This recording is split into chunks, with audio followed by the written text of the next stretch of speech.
السلام علیکم پیارے بچوں، امید ہے کہ آپ سب خیریت سے ہوں گے۔ پیارے بچوں، میں آج آپ کو 9ویں جماعت کی اردو کا ایک سبق ڈرامہ آج پڑھانے والا ہوں۔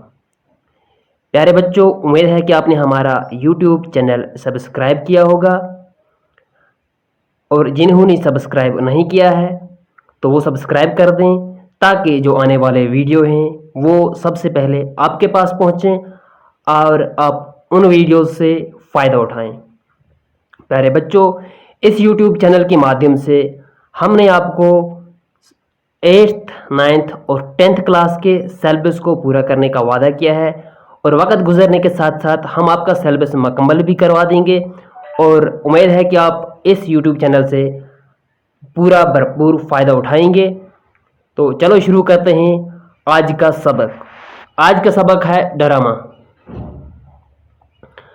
ڈرامہ یونانی زبان کے لفظ ڈراؤ سے مشتق ہے، یعنی جو ڈرامہ لفظ ہے یہ یونانی زبان سے لیا گیا ہے، یونانی لینگویج سے لیا گیا ہے۔ ڈرامے کو یونانی لفظ میں ڈراؤ کہا جاتا ہے، جس کے معنی ہیں عمل یا ایکشن۔ ڈرامے کے معنی ہیں یا ڈراؤ کے معنی ہیں عمل کرنا، ٹھیک ہے، ایکٹیویٹی کرنا کسی چیز پہ، ٹھیک ہے، یا ایکشن کرنا۔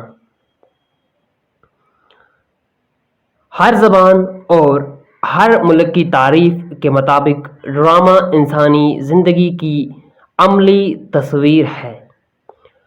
ہر زبان کے مطابق یعنی ہر لینگویج کے مطابق، اور ہر ملک کی تعریف کے مطابق یعنی جو بھی ملک ڈرامے کو اپنے نظریے سے اگر دیکھے گا تو اس کے مطابق ڈرامہ کسے کہا جاتا ہے؟ ایک عملی زندگی جو ہوتی ہے انسان کی، اس کی تصویر، ٹھیک ہے، یعنی جو عملی زندگی ہوتی ہے اس کو ہم ڈرامے کی شکل میں پیش کرتے ہیں۔ ڈرامے کی ابتدائی نقالی سے ہوئی ہے۔ ڈرامے کی جو ابتدا ہے وہ نقالی سے ہوئی ہے۔ نقالی کس سے کہتے ہیں؟ نقالی نقل سے لیا گیا ہے، ٹھیک ہے۔ جیسے کہ آپ دیکھتے ہوں گے سماج میں کچھ لوگ ہوتے ہیں تو ان کی کچھ اپنی خصوص تربیت ہوتی ہے، ٹھیک ہے، تو پھر ان کی اس خصوص تربیت جو ہوتی ہے، خصوصیت جو ان میں ہوتی ہے، تو آدھے لوگ ایسے بھی ہوتے ہیں ہمارے سماج میں پھر جو ان کی نقل کرتے ہیں، جو نقل کی جاتی ہے اس سے ہم ڈرامہ کہیں گے، ٹھیک ہے۔ تو یہاں پر ڈرامہ نقل سے لیا گیا ہے، ٹھیک ہے، کسی کی عملی زندگی کی نقل کرنا۔ ڈرامے نے ہندوستان اور یونان میں آنکھیں کھولی، اور ان ممالک میں اس کے اصول بھی سب سے پہلے وضع کیے گئے۔ ڈرامے جو ہیں، اگر ڈرامے کی بات کی جائے تو ہندوستان اور یونان میں اس نے آنکھیں کھولی، یعنی پہلے جو وجود ڈرامے کا آیا تو وہ کہاں ہوا؟ ہندوستان میں اور یونان میں، اور ان ممالک میں اس کے اصول بھی سب سے پہلے واضح کیے گئے۔ وضع کسے کہتے ہیں؟ واضح کرنے سے، ٹھیک ہے، یعنی جو بھی ڈرامے کے اصول ہے، ڈرامہ کس طرح سے لکھا جائے، ڈرامہ لکھنے کی تربیت جو ہے، ٹھیک ہے، اس کا جو ردم ہے یہ کس طرح سے لکھا جائے، اس کے اصول بھی ان ہی دو ممالک میں شروع ہوئے، یعنی کہ ہندوستان اور یونان میں۔ بھرت منی نے ہندوستان میں اور ارسطو نے یونان میں اس کے مسائل پر غور کیا۔ بھرت منی جو کہ ہندوستان میں ڈرامے پر جس نے عمل کیا، ٹھیک ہے، جس نے ڈرامہ لکھا یا کہ جس نے ڈرامے پر اپنی ایکسرسائز کی، اور ارسطو جو تھا وہ یونان کا بندہ تھا، اور اس نے وہاں پر ڈرامے کے جو مسائل تھے ان پر غور کیا۔ بھرت منی لباس، آواز، جسمانی اعضاء کی حرکت، رقص اور موسیقی کو ڈرامے کے لازمی اجزاء بتاتے ہیں۔ جو ہندوستان کا ڈرامہ نگار ہے یعنی کہ بھرت منی جو ہے وہ کہہ رہا ہے کہ ڈرامے میں لباس جو ہے، لباس کہتے ہیں وہ پوشاک جو ہم پہنتے ہیں، وہ کپڑے جو ہم پہنتے ہیں، ٹھیک ہے۔ آواز یعنی کہ اس میں آواز کی ایک اپنی لہج ہوتی ہے، ٹھیک ہے، اس کو دیکھا جاتا ہے۔ جسمانی اعضاء کی حرکت یعنی بندے کی جو ڈرامہ کر رہا ہے اس کے جسمانی اعضاء، ٹھیک ہے، یعنی کہ ہاتھوں کی ایکٹیویٹی کس طرح سے ہے، چال چلن کیسا ہے، ٹھیک ہے، وہ دیکھا جاتا ہے۔ رقص کس سے کہتے ہیں؟ ڈانس وغیرہ، ناچ وغیرہ۔ اور موسیقی، یہ کچھ ڈرامے کے اجزاء ہیں۔ یہ کس کے کہنے کے مطابق؟ بھرت منی کے کہنے کے مطابق یہ کچھ لازمی اجزاء ہیں جو ڈرامے میں ضرور ہونے چاہیے، یعنی کہ جس طرح سے ڈرامہ کیا جائے اسی طرح سے کا لباس ہونا چاہیے، آواز بھی اسی طرح کی کرنی ہے. کبھی ایسے ڈراماز ہوتے ہیں جیسے ہم وائس میمکری کرتے ہیں, ٹھیک ہے, تو کئی ایک ایسے بندے ہوتے ہیں جو بہت سارے لوگوں کی آواز اپنے حلق سے نکال دیتے ہیں, ٹھیک ہے, جیسے کہ کوئی ایک بندہ امیتابھ بچن کی آواز نکالے گا, ٹھیک ہے, یا باقی جو ایکٹرز ہیں ان کی طرح آوازیں کرتے ہیں. آپ یوٹیوب چینل پہ سرچ کر سکتے ہیں ایسی چیزیں, ٹھیک ہے. تو یہ چیزیں ہونی ضروری ہیں, ٹھیک ہے. ڈرامے کی جس طرح سے ردم ہو, اس میں رقص جو ہوتا ہے, موسیقی جو ہوتی ہے وہ بالکل ڈرامے سے میچ کر رہی ہو, ٹھیک ہے. ان کے مطابق ڈرامے سے ناظرین کے دلوں میں ایک خاص کیفیت پیدا ہوتی ہے. یعنی بھرت منی کے مطابق ڈرامہ جو ہوتا ہے اس سے جو ناظرین ہوتے ہیں, ناظرین کس سے کہتے ہیں, دیکھنے والوں سے کہتے ہیں, ٹھیک ہے. ناظرین کے دلوں میں یعنی ان لوگوں کے دلوں میں جو ڈرامے کو دیکھ رہے ہیں ایک خاص قسم کی کیفیت ان پہ طاری ہوتی ہے, ایک خاص قسم کی کیفیت جو ہے, ٹھیک ہے, ہم کہیں گے انفلوئنس جو ہے, ٹھیک ہے, کیفیت ہم انفلوئنس سے کہیں گے, ٹھیک ہے. ایک قسم کا اثر جو ہے ان کے دلوں میں پیدا ہو جاتا ہے جس سے وہ رس کہتے ہیں. یعنی اس کیفیت سے جو ناظرین کے دلوں میں پیدا ہوتا ہے ڈرامے کو دیکھ کر, تو اس کیفیت سے بھرت منی رس کا نام دیتے ہیں, رس کہتے ہیں اس سے. ارسطو نے ڈرامے کے لیے 5 اجزائے ترکیبی وضع کیے ہیں. ارسطو جو ہے انہوں نے ڈرامے کے لیے, ٹھیک ہے, یعنی ڈرامے میں کتنے اجزاء ہونے چاہیے, اجزاء کسے کہتے ہیں, جز سے, پارٹس, ٹھیک ہے. تو کتنے ہونے چاہیے, 5 ہونے چاہیے. تو یہ وضع کس نے کیا ہے, ارسطو نے کیا ہے. تو یہ کون سے 5 اجزائے ترکیبی ہیں؟ قصہ, کردار, مرکزی خیال, مکالمہ اور موسیقی. یہ 5 اجزاء ہیں جو ارسطو نے ڈرامے کے لیے مقرر کیے ہیں. یہ 5 اجزاء ہونے چاہیے ایک ڈرامے میں. قصہ یعنی سٹوری ہونی چاہیے, پھر اس سٹوری کو کردار کس سے کہتے ہیں, ایکٹرز ہونے چاہیے جو اس سٹوری کو کیا کریں, پریزنٹ کریں. مرکزی خیال, اس کے پیچھے یہ کیوں بنایا گیا ہے یہ ڈرامہ, یہ بھی ہونا چاہیے, ٹھیک ہے. مکالمہ ہونا چاہیے, کالم بنائے ہونے چاہیے پہلے کون سا کام کرنا ہے, ردم ایک, ٹھیک ہے. اور اس میں موسیقی کا, جیسے موسیقی اور رقص, ٹھیک ہے, یہ ہونی ضروری ہے. جو آج کل اگر آپ پاکستان کے ڈرامے دیکھیں گے تو وہ دیکھو مرکزی خیال یعنی کہ وہ جو ڈرامے ہوتے ہیں وہ کس پہ بنائے جاتے ہیں, سوسائٹی پہ بنائے جاتے ہیں, ٹھیک ہے. سوسائٹی میں جو چیزیں چل رہی ہوتی ہیں ان پہ ڈرامے بنائے جاتے ہیں. لیکن ساتھ ہی وہ اسٹیج کی آرائش کو بھی ڈرامہ کے لیے ضرور قرار دیتے ہیں. تو اسٹیج ضرور بہت اہم چیز ہے جس پہ ایک ڈرامہ بنایا جائے, تو وہ اس کو بہت ہی اہم قرار دیتے ہیں, یعنی کہ امپورٹنٹ قرار دیتے ہیں, ضروری قرار دیتے ہیں. ارسطو ڈرامہ کو عمل کی نقل کہتے ہیں, ٹھیک ہے. ارسطو کے مطابق جو ڈرامہ ہے, ٹھیک ہے, وہ آپ کے عمل کی نقل ہے, ٹھیک ہے. جو آپ عمل کر رہے ہو اس کی نقل کی جاتی ہے, ٹھیک ہے. ان کے مطابق ڈرامہ زندگی کی ایسی نقل ہے جو اداکاروں کے ذریعے دیکھنے والوں کے سامنے پیش کی جاتی ہے, جو بالکل اصلی اور سچی معلوم ہوتی ہے. ارسطو کے مطابق, ٹھیک ہے, ڈرامہ زندگی کے ایک نقل ہے, ٹھیک ہے, جو اداکاروں کے ذریعے سے دیکھنے والوں کے سامنے بالکل اسی طرح سے پیش کی جاتی ہے جس طرح کے کسی بندے کے ساتھ حقیقت میں کسی کی زندگی کے ساتھ کچھ گزرتا ہے تو ویسے ہی بالکل پیش کیا جاتا ہے. ڈرامہ کی 2 قسمیں ہیں, ایک ٹریجڈی یعنی ہزنیہ اور دوسری کو میڈی یعنی تربیہ.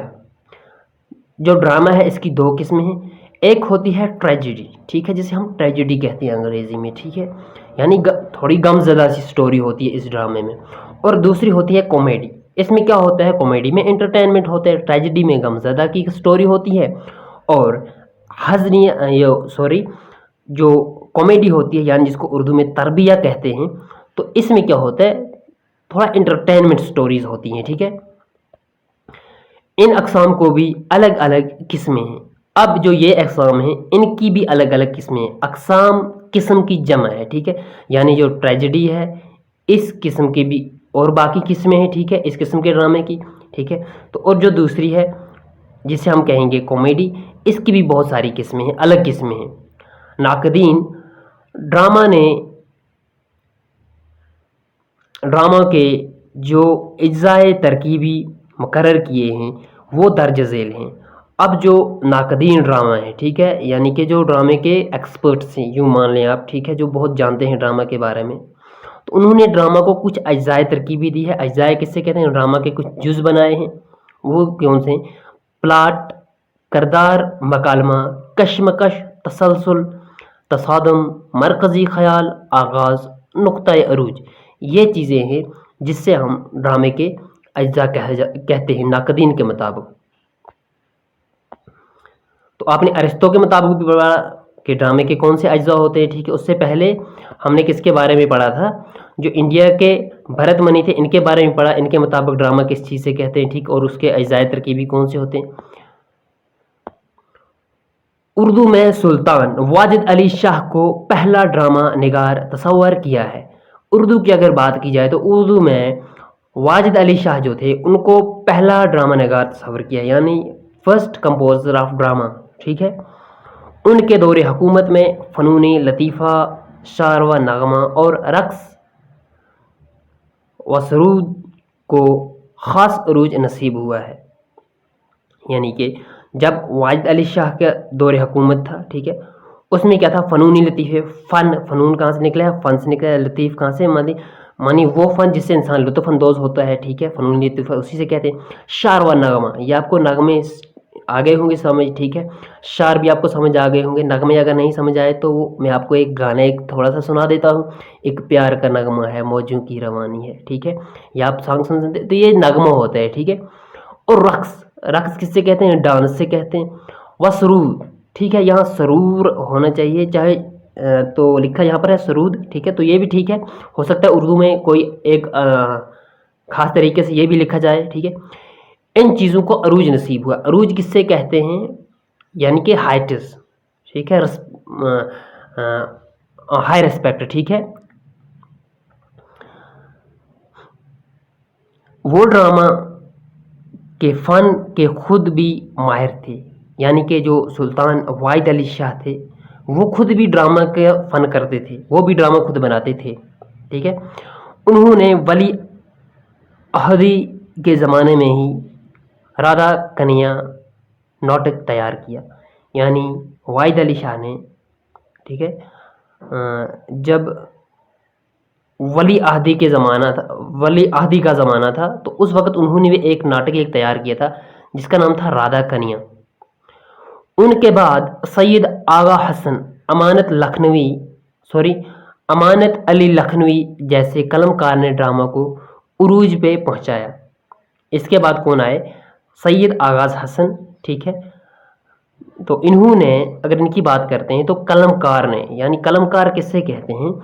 قلم سے لکھنے، جو قلم سے وار کرتے ہیں، ٹھیک ہے، قلم سے لکھ لیتے ہیں کچھ خاص، ٹھیک ہے.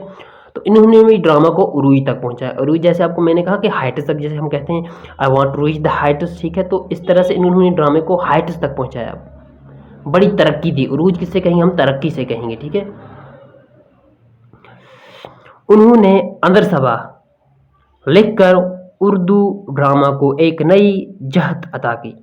یعنی کہ انہوں نے، سید آغا حسن نے ایک ڈرامہ لکھا جس کا نام تھا اندر صبا، ٹھیک ہے. تو اس کے ذریعے سے انہوں نے اردو کو ایک نئی جہت عطا کی، ٹھیک ہے، ایک نیا موڑ عطا کیا، ٹھیک ہے، نئی ترقی عطا کی. اندر صبا کی تقلید میں کئی قلم کاروں نے اس صنف کو تقویت بخشی. تو اندر صبا جب اس نے لکھی، اس قلم کار نے، تو بہت سارے صنف تھے جنہوں نے اس کو اپریشیٹ کیا، اس بندے کو، ٹھیک ہے، جس نے یہ لکھا اندر صبا لکھا، یعنی کہ سید آغا حسن نے لکھا ہے، ٹھیک ہے. اردو ڈرامہ نگاری کے فن کو دائمی رونق بخشنے والا سب سے بڑا نام آغا خشر کشمیری کا ہے. اردو ڈرامہ نگاری جو ہے، اس کو بڑا کوئی اگر دائمی رونق بخشنے والا، ٹھیک ہے، یعنی کچھ خاص رونق بخشنے والا جو بندہ ہے وہ کون ہے؟ اس میں ایک بہت بڑا نام آ رہا ہے جو ہے آغا خشر کشمیری، ٹھیک ہے. انہوں نے اردو ڈرامے کو بہت ہی عروج تک پہنچایا، ٹھیک ہے، ترقی دی انہوں نے اسیر خرس، سفید خون، سیدی ہوس اور داؤ پیچ جیسے شاہکار ڈرامے تخلیق کیے۔ اگر آغا خشر کشمیری کی بات کرتے ہیں تو انہوں نے بہت سارے ڈرامے لکھے، جیسے کہ اسیر خرس ہے، سفید خون ہے، سید ہوس ہے اور داؤ پیچ ہے۔ یہ ڈرامے انہوں نے لکھے ہیں، تخلیق کیے ہو گئے، یعنی کہ تحریر کیے، بنائے اور لکھے۔ ان کے بعد امتیاز علی تاج نے اردو ڈرامہ کی تمام خامیوں کو دور کیا۔ اب اگر کوئی ڈرامے میں خامی رہ چکی تھی، ٹھیک ہے، یعنی کوئی مسٹیکز رہ چکی تھی، ٹھیک ہے، کہیں سے نیگلیجنس رہ چکی تھی، تو اس کو دور کس نے کیا؟ امتیاز علی تاج نے۔ ان کا مشہور ڈرامہ انارکلی اردو ڈرامے کی تحریر میں ایک سنگ میل کی حیثیت رکھتا ہے۔ اب امتیاز علی جو تھے انہوں نے ایک ڈرامہ لکھا ہے جس کا نام انارکلی ہے، اور یہ سنگ میل کی، یعنی سنگ میل کس سے کہتے ہیں؟ یعنی بہت ہی مضبوط حیثیت رکھتا ہے، ٹھیک ہے۔ ڈرامے کی تحریر میں اگر دیکھا جائے، ڈرامے کا جدید دور ریڈیو اور ٹیلی ویژن ڈراموں سے شروع ہوتا ہے۔ اگر ڈرامہ کا جدید دور دیکھتے ہیں، جدید دور کس سے کہتے ہیں؟ ماڈرن دور، ٹھیک ہے، ماڈرن پیریڈ۔ تو ڈرامے جو ہیں وہ کس سے ہم دیکھتے ہیں؟ ریڈیو سے سنتے ہیں اور ٹیلی ویژن سے ہم دیکھتے ہیں، ٹھیک ہے، اور یہیں سے یہ سلسلہ شروع ہوا ہے ڈرامے کا۔ مرزا ادیب، کرشن چندر، سعادت حسین منٹو، خواجہ احمد عباس، راجندر سنگھ بیدی، عصمت چغتائی، انتظار حسین، پروفیسر محمد مجیب اور ڈاکٹر محمد حسن جدید دور کے بڑے ڈرامہ نگار ہیں۔ تو جن کے نام میں نے یہاں پر لیے، جیسے کہ کرشن چندر، سعادت حسین منٹو، خواجہ احمد عباس، راجندر سنگھ بیدی، عصمت چغتائی، انتظار حسین، پروفیسر محمد مجیب اور ڈاکٹر محمد حسین، یہ ماڈرن ڈرامے کے بہت بڑے ڈرامہ نگار مانے جاتے ہیں، یعنی ڈرامہ کو کمپوز کرنے والے مانا جاتے ہیں۔ تو اس طرح سے ہمارا آج کا سبق یہاں پر مکمل ہوتا ہے۔ بچوں، امید ہے کہ آپ نے اس کو اچھی طرح سے پڑھا ہوگا اور یہ سبق آپ کو پسند آیا ہوگا۔ تو ملتے ہیں اگلے کلاس میں، تب تک کے لیے خدا حافظ۔